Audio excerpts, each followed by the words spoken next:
NIL Now with Lauren Sisler and Kevin Jones. If you want to learn more about name, image, and likeness, you need to go to The Source. The NIL Now podcast from Headline Studio and Reddit highlights the biggest storylines with comments from key guests in the college and high school NIL space.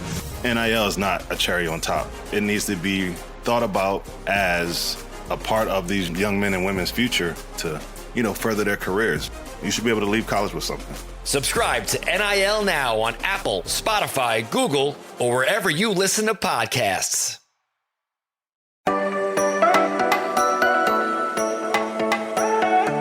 Well, the first week of April is just about in the books. Time is flying, but that's good because it means we're another day closer to the NFL draft. Just under 3 weeks to go at this point, and we're looking forward to it. So not a bad way to wrap up our week on this Friday, talking about some more draft conversations for the Bengals as far as other positions of need. We've talked about running back, offensive tackle, tight end.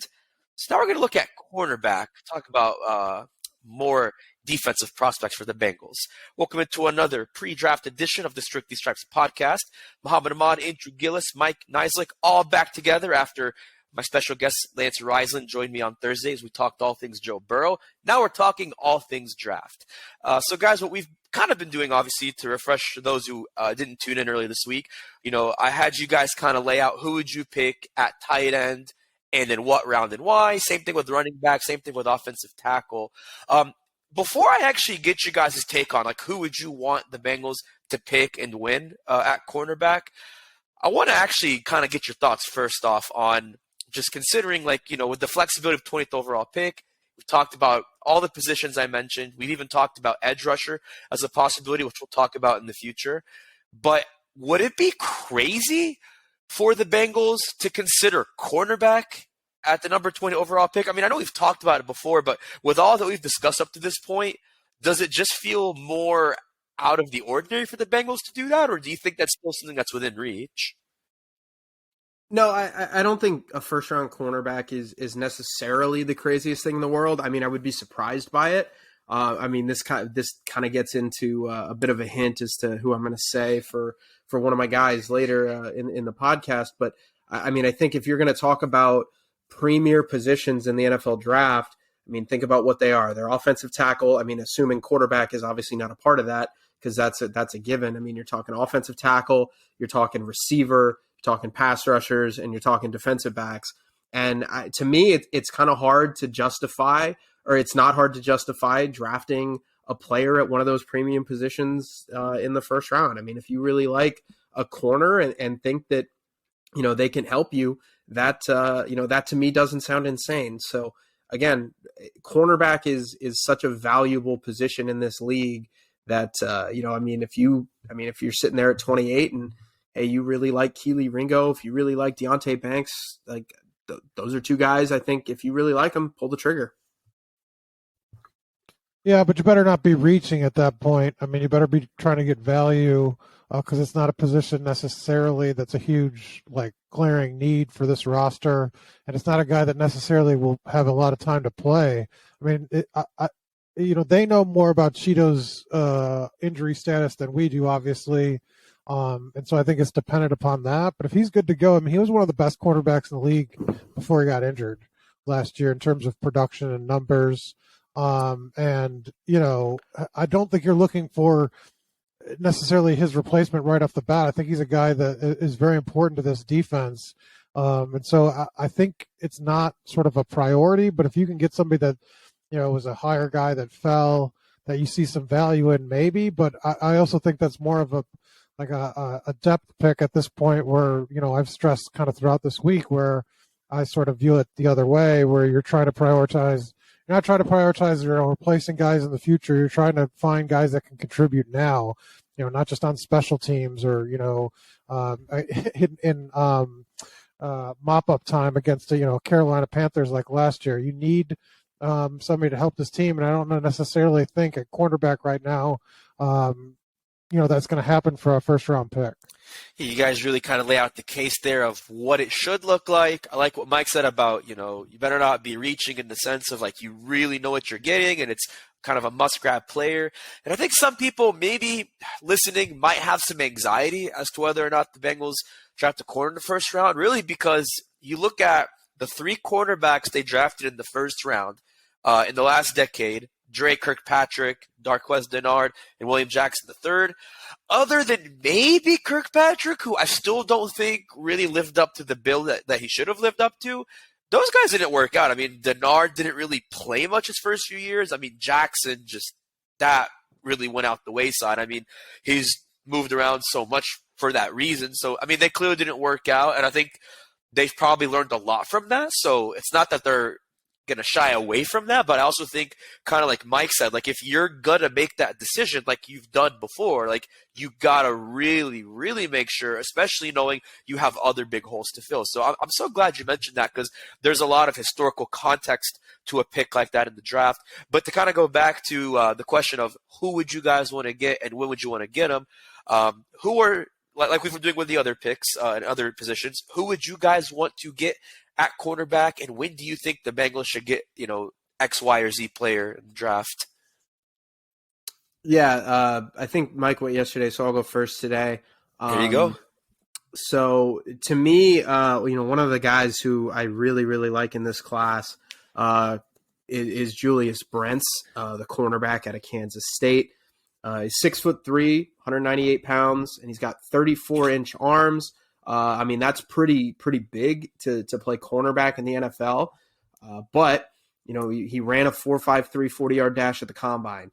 He jumped 41.5 inches. Like, big guys do not move that fast. Big guys do not jump that high. Typically, it's kind of one or the other. If you draft a Cam Taylor-Britt type, a guy who's going to run, a 4.38 or something like that, you're talking somebody who's 5'11" and 190 pounds. Like, you're not talking the biggest guys in the world. So I think, Brent's kind of being that athletic freak. It's a little bit of a different type of athlete that the Bengals have drafted in the past at corner. I mentioned Cam Taylor-Britt. Dax Hill was a really good athlete. Nick Scott, back when he was kind of at his pro days, he had some nice times. So again, I think that Julius Brents at the end of the second round, which is kind of where I think you could really make that pick, he offers you what I said at the top. You get a premier position player in one of your early picks. I think it makes much more sense to draft a tackle and a corner and a pass rusher in the early rounds and try and get a linebacker and a guard and a running back in the mid to late rounds. I think that makes more sense to try and get those premier guys early. Theoretically, those guys have higher ceilings. So, you need somebody in year one to kind of fill that Trey Flowers role. Trey Flowers is still, free agent. Obviously the Bengals still could theoretically bring him back, but you're not going to go through a season. Like Mike said, we don't know what Cheeto's health is. So let's even assume that he's going to be healthy and ready to go week one. You're not going to go through 17 games with Mike Hilton and Cam Taylor-Britt and Shelby Awuzie at full health, no hiccups. They play 100% of the snaps. You're going to need depth at that position, and you'd want to have depth at that position considering what the position is. You'd much rather be kind of skimping at linebacker or something like that than you would at corner. So, I really like Julius Brents as a player. I think he's going to be a really good corner, and I think he's got some athleticism that you can mold into something pretty special.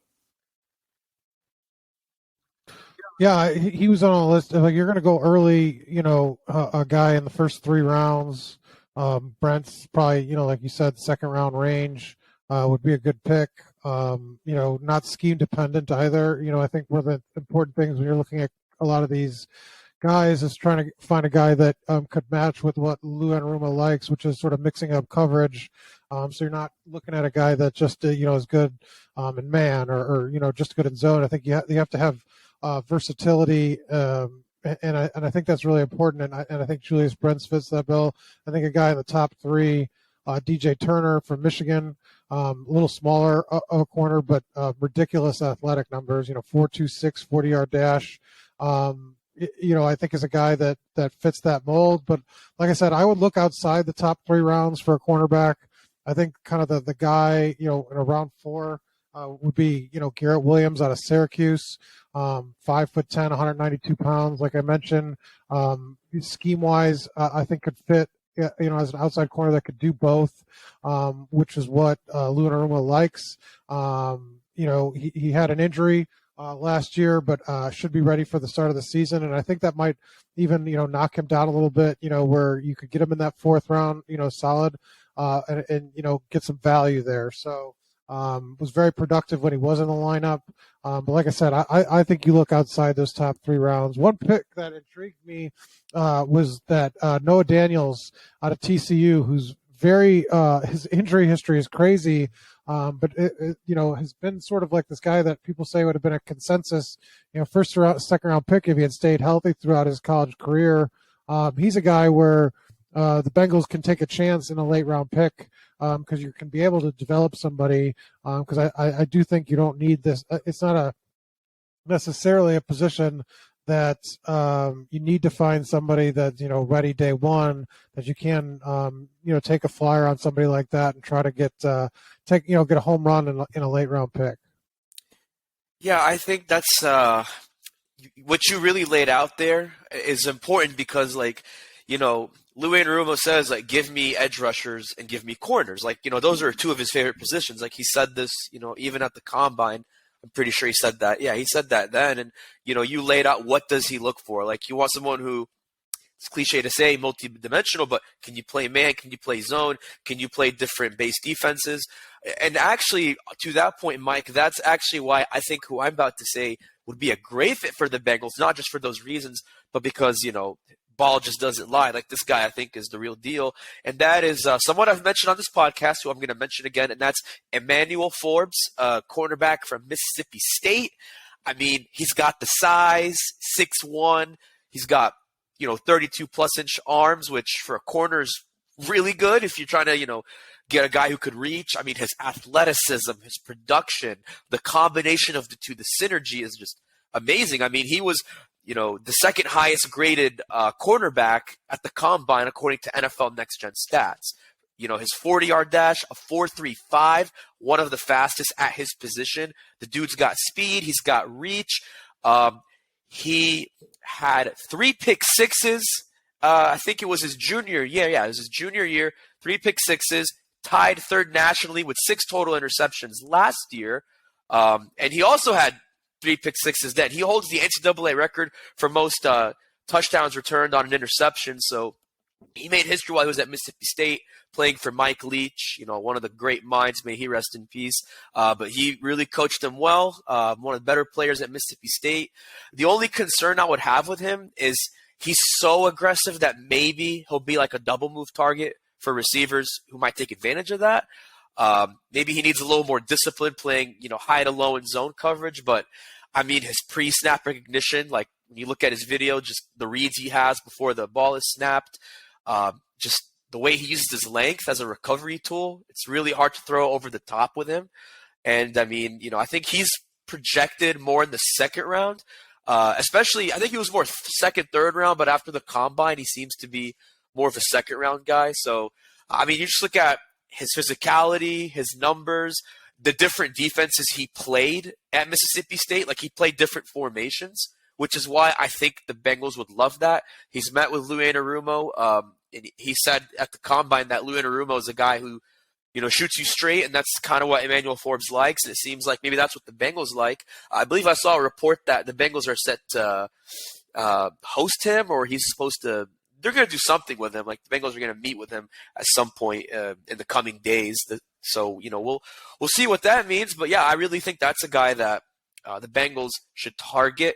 And they should target him in the second round, regardless of, whether they go offensive tackle, tight end in the first round, with respect to whatever happens with the rest of the draft. But when we come back, we're going to kind of compare and contrast our picks, kind of look at where we think the consensus is for the Bengals in terms of cornerback and what that means with the other positions we've talked about, plus much more to come right here on the Strictly Stripes podcast.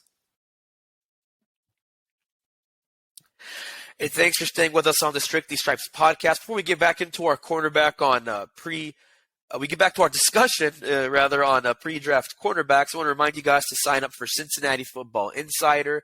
It's our subtext service that brings you all the latest Bengals breaking news, analysis, opinion, and content. It's easy to sign up. Go to cleveland.com/Bengals. Click on that blue banner at the top of the page. It's $4.99 a month, but it's a 2-week free trial to start.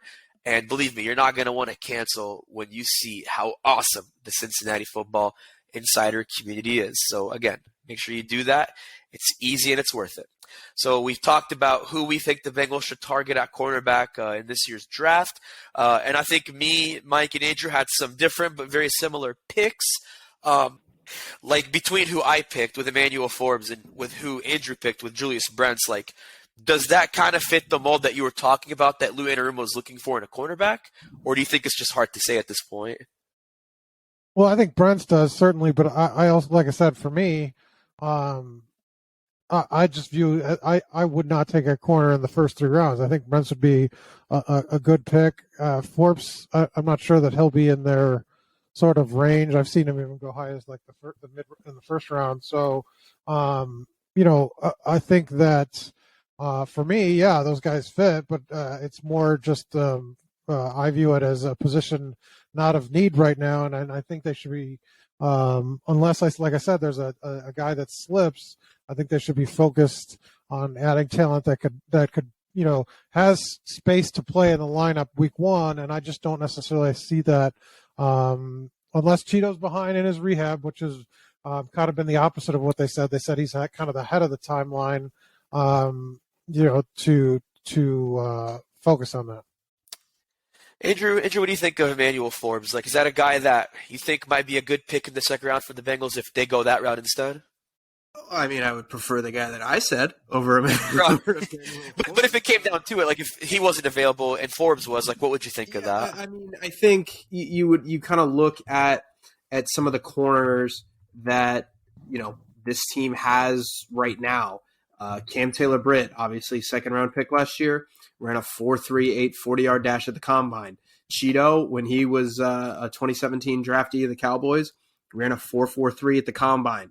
Dax Hill last year, 4.38 at the combine. Nick Scott, 4.45 at the combine. Like there's a pretty clear line that the Bengals like guys that can move in terms of running in the secondary. So I know Mike mentioned DJ Turner. If I'm not mistaken, I think he had the fastest 40 time of all corners at this year's combine. It was 4.26. 4.26. Yep. Yeah. So exactly. Yeah. So there you go. Yeah. So again, I think Deonte Banks was up there. Keely Ringo. Those were two of the guys that I kind of mentioned at the top of the show. That hey, if they're there in the first round, if you like those guys, you can absolutely do that. So I think Forbes fits that list just because he did. What did you say he ran, Muhammad? A four what? He ran a 4.35. Yeah, so I mean that certainly kind of fits that mold of guys that you want. I mean the Bengals haven't really shown over the last couple of years that they're really willing to draft guys who hey, maybe they're a little bit slower, but they're really really good with scheme and things like that, or they're really technical. Like they like traits. They like traits that you can see, kind of both on film and traits that you can time with your hands. So yeah, I mean, I think Forbes fits. I think there's a lot of guys that fit. And I mean, I drafting athletes in the secondary, when you kind of look at some of the other teams in the division and some of the other teams in the conference, it makes sense to me. Yeah, no, I definitely hear that. Mike was mentioning that this is more of a depth position of need because obviously, like, it's all contingent on Chidobe Awuzie's rehab timeline, which we don't know as much about compared to the team, but although obviously it's not the most prioritized position compared to, like, we talked about offensive tackle and, tight end this week. Is there still value? This is for either of you guys. I mean, is there still value in like building for the future? Because what if you think you're not going to keep Chidobe Awuzie, in 2020, past 2023, and then, you sign Sidney Jones. He's a 1-year insurance option. I mean, you're not really going to want to depend on a guy like that. You just have him for this year to have depth. I mean, is there value in doing that now to where you're not just getting a guy behind Cheeto, but you're planning for a world without Chidobe Awuzie, or is that maybe too early right now? Well, I think it depends on best player available. I think, a lot of teams say they draft best player available. But oh no, wouldn't you know, this team really needs a receiver, and it just so happened that this player was at the top of their board. Like I think you have to kind of draft for best player available, no matter what situation you're in. I mean, you can obviously take some liberties with that, but again, you don't want to be in a situation where, if you draft a guy who, hey, look, he can contribute right away. If you're drafting a corner, because they still need some depth there, I think. But, if you're drafting a corner and saying, hey, he's going to be a special teams contributor in 2023, but we really don't think he can do much of anything beyond that. We think he's just going to kind of always be a depth piece. Like, you're putting yourself in trouble in future years.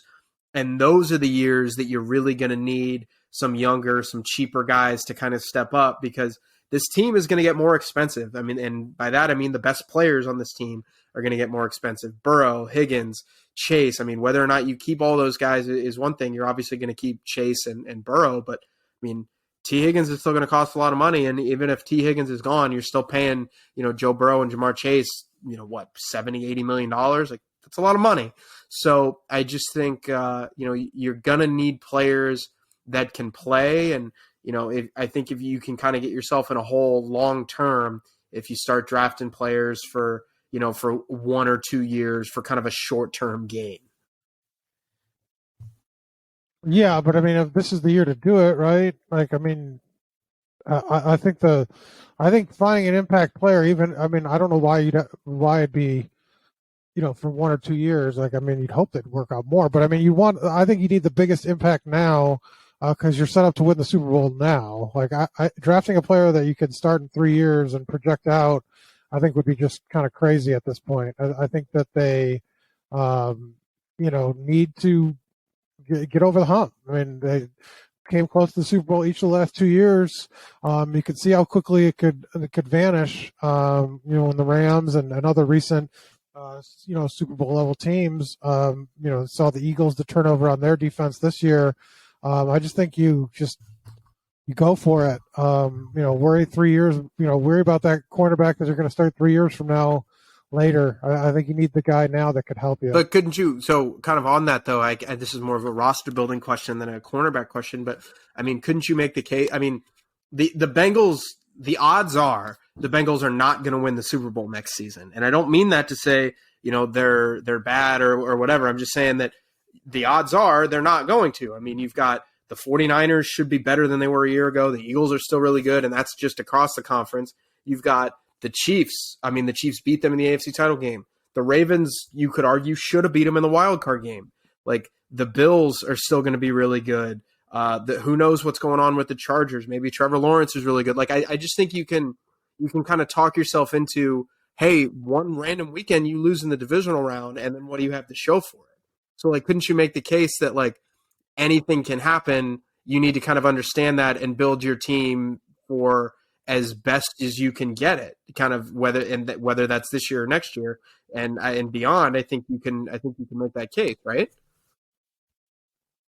Well, no, because you have a Super Bowl. The caliber roster you have right now is probably the highest it's going to be, because of the way the contracts are situated. Right. Like, once Jamar and Joe Burrow at a minimum are locked into longer term deals, you're never going to probably have the talent pool that you have now.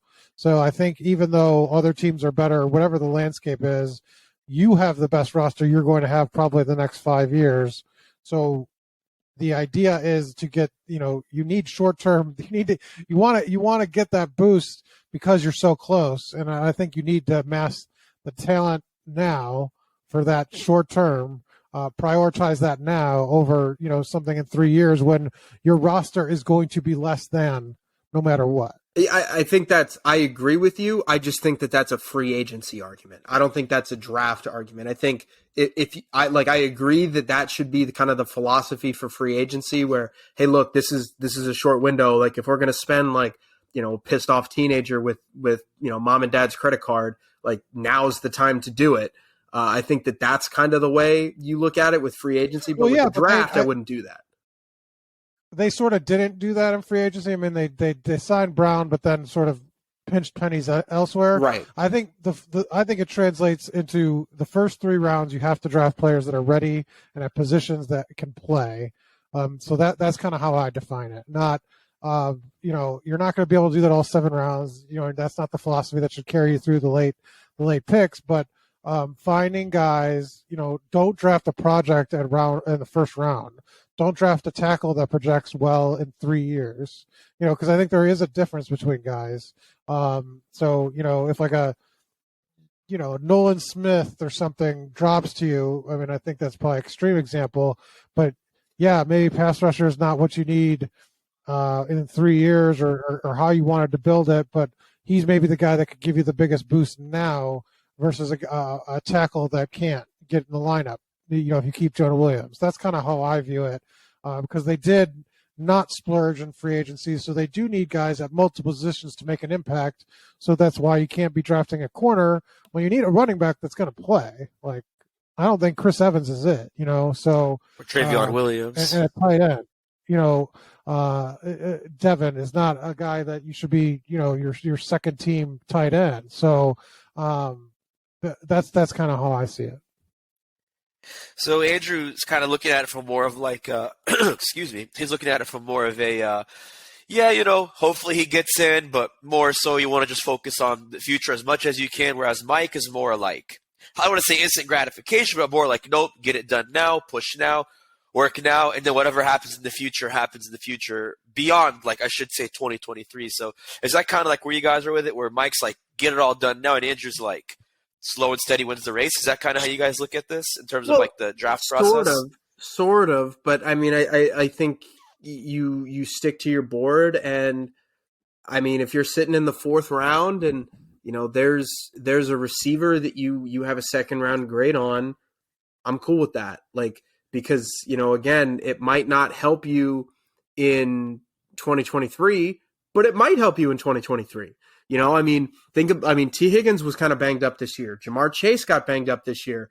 Tyler Boyd's finger nearly fell off. Like, you're in a situation where guys don't get through the year healthy. Obviously, injuries are terrible, and you never want to see anybody get injured on anybody's team. That's a given. But I mean, what happens if, a player at a significant position, blows a knee on the 5th day of training camp, and, you kind of went for, hey, we need a running back, we need this, we need that, when, okay, well now, Cam Taylor-Britt's out 2 months and you didn't draft a corner, even though he was, you had, let's say, Julius Brent's high on your board. You went with a running back because you were like, hey, we don't need a corner. Well, now all of a sudden you need a corner pretty bad. So I don't know. I just think so many things can happen during the course of a season where, you can think it's long term, but it gets late early, and sometimes in the NFL. So by the end of the season, you need guys that can play that did not start the year. I mean, think about it in Buffalo.